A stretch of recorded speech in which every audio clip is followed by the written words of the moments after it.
Okay, so you heard chapter 4, which was called A Woman's Virtue. And as you can clearly see in the chapter, despite it being about a woman's virtue, apparently men often think that they get to decide. This is not the case. Um, a woman's virtue, one, has nothing to do with her virginity, and two, is something that she gets to determine, not others.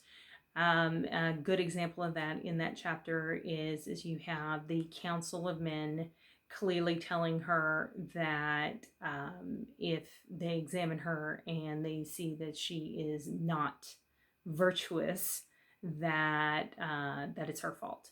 Even if she had been raped, attacked, doesn't matter. Her virtue's gone, and now so is her reputation and any value that she had. Again, we come back to that women having a monetary value, no more than a goat or a cow, and frustrating, yeah. And Medi deals with that. I added an interesting piece to that chapter. We see Steno, and she has a girdle, which is a snake. And in lots of research, of course, there is the Minoan goddess who is a little fuzzy on exactly, who she is, what she is. There's a lot of guessing going on still. But it appears that she is a goddess and that fertilities have a link to fertility. That snakes have a link to fertility. And in my mind and in my concept, if you look at Medusa's tied to snakes very strongly, and I also wondered, so her sisters, and so it kind of like wrote a little bit in there that perhaps Steno is a representation of that particular goddess. Steno means strength, and you'll find a lot that Steno is going to be a foundation. And so, yeah, so that was a little fun thing. And I love that girl. It's a lot of fun. You'll see it once, it's still there with Medusa. You'll see it going on. All right, let's get on to chapter 5. And chapter 5 is called Time Heals All Wounds. She did change her route to the seashore, avoiding Danae's home and finding a nearer post, not seeing them hurt, but she began to blissfully enjoy the long, secluded walks there and back. One afternoon, she broke from the rocks and trees and onto the sandy shore, but stopped short because someone was there. It was a man, and he was cast fishing. She hesitated. Her encounters with men thus far had turned out badly. Yet something about him caught her attention. She found herself mesmerized by his slow, methodical casting of the net. Like most, he would gather the net up in his fingers, leaving just enough to hang so that as he pulled back and tossed it into the water, it would spin, fanning out in a circle and drop to the water below. Each cast was perfect. She found herself lulled by the swish and plop of each throw and the rustle of the water as he drew in the net. When casting, you did not catch fish with each try, sometimes only a few that you could quickly fetch and cast again. Eventually, you caught too much and you would have to carry the net back to the shore, cleaning it of fish and debris. The man's net bore heavy spoils, so he turned and waded back to the shore. He went about cleaning out his net and did not seem to notice her. This was a strange occurrence for Medi.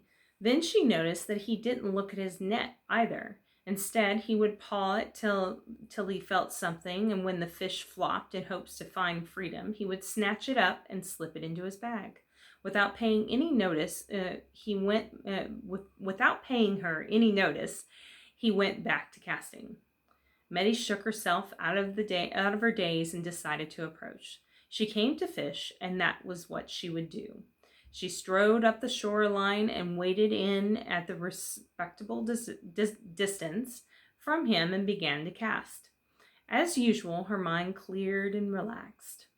Both the nets danced across the still waters with swish and plunk, swish and plunk, swish and plunk.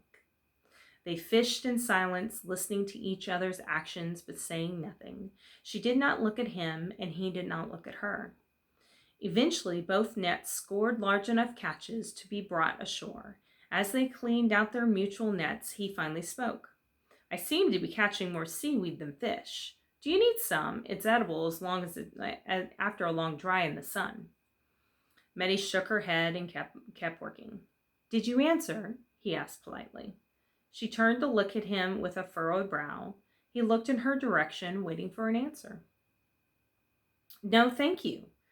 It was the first good look at his, it was her first good look at his face, which fit his symmetrical physique. His hair was dark, including thick eyebrows that capped eyes that seemed to be looking elsewhere. His head twitched, and he snatched a fish mid-flop. Do you fish here often? He asked, and continued to work. Just more recently, she said softly. Well, the waters are good on calm days. There is a nice shoal if you're willing to swim out a bit. If you have a boat, you can catch large fish deeper out, and there's always an oyster bed near. There's also an oyster bed near the inlet. Excuse me.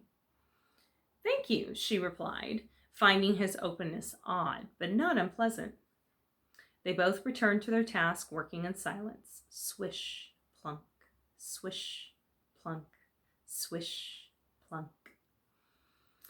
Once Meddy's basket was full, she gathered her net and started to leave. Tucking a few wild curls behind her ears, she paused near him and said, Thank you. Again. You're welcome, he replied, not stopping his casting and not turning in her direction, but his reply was warm and kind. Meddy pondered their interaction the whole way back to the temple. His manner toward her was so different from others. There was no staring, no stumbling of words or adulations, simple, unhindered kindness, and it was a pleasant change. As she strode down the path the next day, she wondered if he would be there, but he wasn't. She went about her duties and was startled mid-cast by someone calling out. Hello? She yelped as her net went wild, twisting through the air, landing with a loud splash. She had also let go of the lead line and started cursing as she fumbled to snatch it before it was lost in the dark water. Is everything all right? The voice asked again. Meddy turned and saw it was the fisherman, and he was waiting at the shore eagerly, but unmoving. Do you need help? He asked. No, she grumbled, drawing the net back into her hands. Finding it a tangled mess, she groaned and trudged back to the shore to fix it. I'm sorry if I startled you, he said, still waiting at the edge. I merely spoke to ask if it was okay if I fished. She plopped the net on the sand. Why wouldn't it be okay? Well, he said politely, this is a rather secluded spot. I would assume anyone who wished to fish here was seeking peace and quiet. She stopped untangling her net. I'm so sorry. You're right. I interrupted you yesterday. Think nothing of it. I did not mind. Is your net okay? She shrugged. Just a bit tangled. I just need to lay it out. May I help? She looked up at him with a smile.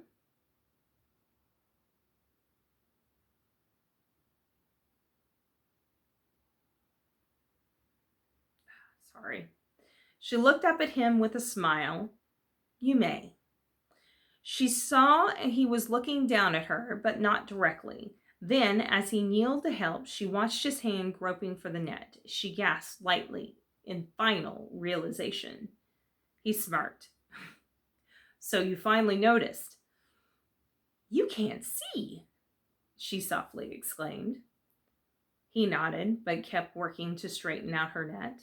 She assisted, now watching in awe at his movements. Her mind recalled his actions the day before, and it all quickly made sense. Please don't stare, he asked. I'm sorry, she blurted. You are forgiven. I know it can be a shock. But I truly am. She paused, feeling a sudden deep connection. I know how it feels. What feels, he asked, straightening the last of the net. To have people stare, to have people whisper to each other as you pass, no matter what they say. It never feels comfortable, he finished. Yeah, she agreed and gathered up her net to cast again. He stood up, dusting the sand from his knees. May I ask why they stare? Meddy looked at him for a long time as she tried to find the right answer. Did she tell him what she looked like? Did she tell him her name? Perhaps that would be enough. Was she so vain to think he would know simply because she said her name? I'm Meddy. Oh, the priestess of Athena. Yes, she replied in a resigned tone. I hear you are an excellent priestess. I'm sure the goddess is pleased. She smiled softly. Thank you. Now shall we fish? Yes, she answered, then waited for him to unravel his net. Together they waded out into the water and returned to yesterday's rhythmic motions of swish, plunk, swish, plunk, swish, plunk. An excited feeling bubbled inside of Meddy, a feeling she had only felt once before when she first peered into the temple grounds. It made her heart race, pulse quicken, and stomach flutter, all the while making it tremendously hard to concentrate on catching fish. The day passed with furtive glances. At least for Meddy. She reluctantly realized she would have to speak to him.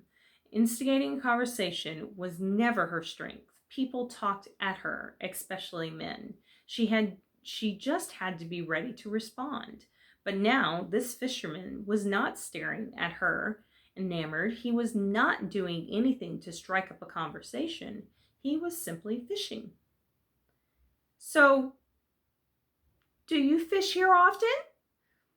He chuckled softly at her awkward question. Yes. I've been coming down here for a while. How have I not seen you? He didn't speak for a moment, tossing the net again and gently pulling it back. I'm not sure. I come here at this time most days. Oh, it's me, she softly exclaimed. You? My duties changed, so I used to come in the early morning, not late afternoon. A simple change in fate, and we meet. His statement was made matter-of-fact and casual. Yeah, she answered, puzzling the happenstance. I'm Alexos, he said in the lengthened silence. Meddy flushed with embarrassment. She had told him her name, but not asked him. It is nice to meet you, Alexos. He smiled. There, see? Polite conversation, complete. Personal names exchanged so we can relax and speak as friends. He turned in her direction. Agreed? She smiled back. Agreed. So what made you decide to become a priestess? He asked. She mulled over the question, discarding several replies that involved avoiding marriage and hiding from men. When I entered the temple, I felt I belonged. He nodded. Anything special you learned under the goddess of wisdom and war? Definitely. I learned how to read and fight like weapons. She nodded. Then, when he did not respond, she vocally replied, weapons and bare hands. Is that useful? She thought about Alcibiades. Very. Excited to converse so openly with someone outside of the temple, she continued, we also practice tactics. Tactics? He asked, puzzled. How to fight a battle strategically, knowing when and where to put soldiers for the best outcome. We even have war games. You and the other priestesses play at fighting. We practice, she said a little sharply. My apologies, he said in a genuine tone. Practice. She noticed the conversation was one-sided, so she decided to ask, are you just a fisherman? I suppose, he replied with uncertainty. She gave him a quizzical look. Do you do more? No, this is what I'm left to do. I had once thought of being a mason, but the end of the sentence was obvious. Who would hire a blind man to build a house? She started to ask what happened, but did not. By this point, their baskets were full and the sun was setting low. Meddy stopped her work and watched the descending sun paint the sky. What are the colors today? Alexo asked. She stumbled over her words, perplexed how to describe color to a blind person, but said, orange and pink. Are there clouds today? Some. They are light and fluffy, so the color is bouncing off of them. He nodded. I like when the clouds are thin and make the colors streak across the sky in striped hues. Like someone just painted the sky with a big paintbrush of mixed up colors. He grinned and nodded. She noticed his eyes were closed and wondered if he was lost in a memory or trying to picture the sky. Again, she wanted to ask, but did not. She stood and dusted away the sand. I have to get back. He nodded and packed away his net. Will I see you tomorrow? She smiled. Yes. He grinned up in her direction. See you then. Okay, that was chapter 5. All right, I will see y'all next week.